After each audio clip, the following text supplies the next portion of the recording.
Hi எல்லாருக்கும் வணக்கம். Actually இந்த ப்ளவுஸோடைய ட்ரேசிங் வந்து பார்த்திங்கன்னா ஸ்டெம்ஸ் எல்லாமே வந்து ட்ரேசிங் பண்ணாமல் ஃப்ரீ ஹேண்ட் ஸ்டைல்லே வந்து வரைஞ்சிருந்தேன். ஸோ ஸ்டெம் மாதிரி ஃப்ரண்ட்டில் வந்து லீஃப் இருக்கிற மாதிரி லீஃப் வந்துட்டு அந்த ஷேப் மட்டும் வந்து ட்ரேசிங் மாதிரி எடுத்துட்டேன். ஸோ பேக் நெக் வந்து இப்படி தான் கம்ப்ளீட் பண்ணியிருந்தேன். 2 லேயர் வந்து செயின் ஸ்டிச் கொடுத்துட்டு அதுக்கப்புறம் ஒரு லேயர் வந்து த்ரெட்டை வச்சு செயின் ஸ்டிச் கொடுத்துருக்கேன். ஸோ வெறும் நார்மலாக வந்து சுகர் பீடை கொடுத்துட்டு கம்ப்ளீட்டாக வந்து டியூப் பீடை வச்சு அப் அண்ட் டவுன்ஸ் வந்து கொடுத்துருந்தேன். இன் பிட்வீனில் பார்த்தீங்கன்னாக்கா சுகர் பீட் கொடுத்து இந்த ஒர்க் வந்து கம்ப்ளீட் பண்ணியிருந்தேன். ஸோ இதில் வந்து ஒரு புட்டாஸ் பண்ணியிருந்தேன். அது என்னென்னு பார்த்தீங்கன்னா நம்ம ப்ளவுஸில் வைக்கிற ரோப் இருக்கு இல்லைங்களா, த்ரெட்டு. ஸோ அதை மெஷர் பண்ணி அதை ஃபஸ்ட்டு எடுத்துக்கிட்டேன். அதில் என்ன பண்ணிங்கன்னா ஜஸ்ட் அதில் வந்து க்ளூ அப்ளை பண்ணிவிட்டு ரவுண்ட் ஷேப்பில் வந்து அதை வந்து வச்சுட்டேன். பிகாஸ் அது ரவுண்ட் ஷேப்பில் இருக்கும்போது நம்ம 3D ஒர்க் எஃபெக்ட் கிடைக்கும் அப்படின்றதுனால அதை வந்து ஜஸ்ட் ட்ரை பண்ணலாமேன்னு ட்ரை பண்ணேன். அவுட்கம் வந்து ரொம்ப நல்லா இருந்துச்சு. நான் எடுத்திருக்க அந்த மெஷர்மெண்ட்டில் தான் எல்லா ஃப்ளாரும் வந்து ரெடி பண்ணியிருந்தேன். ஸோ இதுதான் அந்த ஷேப்பு.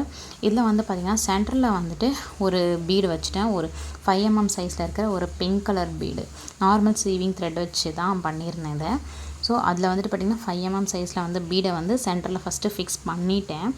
அண்ட் தென் பார்த்திங்கன்னா அதனுடைய அவுட்டரில் சுற்றி வந்து பார்த்திங்கன்னா sugar beat plastic pink colour pearl pink இருக்குது இல்லைங்களா. ஸோ அந்த பிங்க்கில் வந்துட்டு பிளாஸ்டிக் சுகர் பீடை வச்சு அவுட்டர் லேயரை வந்து கொடுத்துருந்தேன்.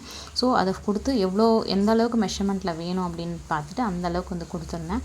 ஸோ ஃபுல்லாக அதை கம்ப்ளீட் பண்ணிவிட்டு ஸோ அதெல்லாமே செக்யூராக டைட்டாக வந்து அங்கங்கே வந்துட்டு ஒரு நாட் கொடுத்துருந்தேன். பிகாஸ் பீட்ஸ் வந்து எங்கேயும் வந்து விழக்கூடாது, அருந்துடக்கூடாது அப்படின்றதுனால செக்யூரில் வந்துட்டு ஃபுல்லாக வந்து நாட்ஸ் கொடுத்துருந்தேன்.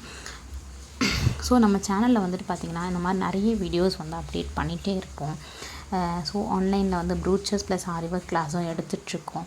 ஸோ உங்களுக்கு ஃபர்தராக இது மாதிரி வேணும் அப்படின்னு நினச்சிங்கனாக்கா கீழே இருக்கிற வாட்ஸ்அப் நம்பருக்கு கால் பண்ணுங்கள், கால் ஆர் மெசேஜ் பண்ணிங்க அப்படின்னாக்கா உங்களுக்கான டீட்டெயில்ஸ் வந்து கம்ப்ளீட்டாக கொடுப்போம். So complete beginner friendly basic to advance level வரைக்கும் நம்ம வந்து கிளாஸ் எடுத்துகிட்ருக்கோம்.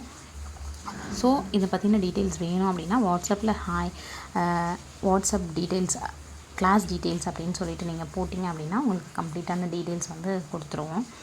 ஸோ இதுதான் வந்து நான் பண்ணியிருந்தேன். ஃபுல்லாக வந்து போட்டுட்டு அண்ட் தென் வந்து அங்கங்கே ஒரு ஸ்டிச்சஸ் செக்யூருக்காக போட்டு வச்சுருந்தேன். ஸோ இதை போட்டுட்டு ஆல்ரெடி வந்துட்டு ஸ்லீவில் வந்து சுகர் பீட் டியூப் பீட் கட்தானா இதை வச்சு நான் கம்ப்ளீட்டாக வந்து அந்த ஸ்டெம்ஸை வந்து ஃபில் பண்ணி வச்சுருந்தேன். ரொம்ப சிம்பிள் டிசைன் தான், நீட் ஒர்க்கு. ஸோ அந்த இடத்துல இதை வந்து 3D எஃபெக்ட் மாதிரி கொடுத்துருந்தேன். ரொம்ப அழகாக இருந்துச்சு. அவுட்கம் வந்து நல்லா இருந்தது. கொஞ்சம் வித்தியாசமாக பண்ணலாமே அப்படின்றது தான். ஸோ நம்ம எவ்வளோக்கு எவ்வளோ க்ரியேட்டிவாக பண்ணுறோமோ அவ்வளோக்குள்ள நம்ம ஒர்க்ஸும் வந்து ரொம்ப அழகாக இருக்கும். கொஞ்சம் யூனிக்காக பண்ணால் இன்னும் நல்லா டிஃப்ரெண்ட்டாக இருக்கும். ஸோ இதுதான் வந்து ஃபைனல் அவுட்கம். இதை வீடியோ உங்களுக்கு பிடிச்சிருந்தா லைக் பண்ணுங்கள், ஷேர் பண்ணுங்கள், கமெண்ட் பண்ணுங்கள். ஸோ உங்கள் ஃப்ரெண்ட்ஸ் அண்ட் ஃபேமிலிக்கு ஷேர் பண்ணுங்கள். தேங்க்யூ ஃபார் வாட்சிங். பாய்.